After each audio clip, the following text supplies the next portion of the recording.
Shalom, shalom, le peuple de Dieu. Bwana Yesu asifiwe.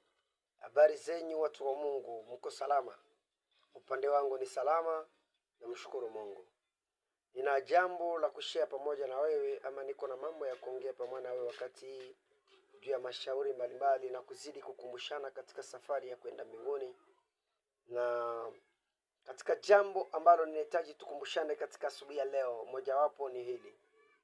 Katika dunia leo kuna jambo ambalo wanadamu tunasahau, kwamba tumekuwa katika distraction moja ya kusahau kwamba dunia leo bado ukimwi ama sida inaishi.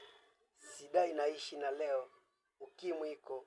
Unapojisahau, zamani watu walikuwa naimba sana, wanahubiri kuhusu ukimwi, wanahubiri sida inaua, sida inaua. Waimbaji wengi waliimba ndani humu Mkolwezi, wakaimba ndani ya Kongo na dunia mzima, walikemea sida, na sida watu wakaanza kujikinga, wakaanza ogopa magonjwa sida.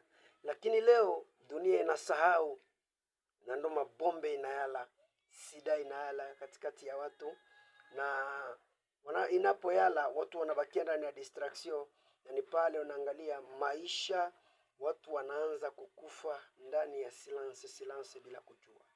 Amka sasa, mtu wa Mungu, anza kuomba, anza kukemea tena.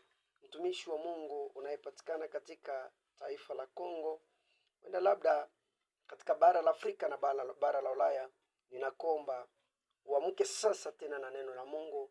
Kemee dhambi, watumishi wa Mungu, maaskofu, tukemee dhambi. Tuanze tena kukemea dhambi ya sida kama zamani ya ukimwi. Tunapoikemea tena, tunaendelea vizuri. Basi na imani kwamba tutaendelea kukemea hiyo janga ili Bwana tutie nguvu.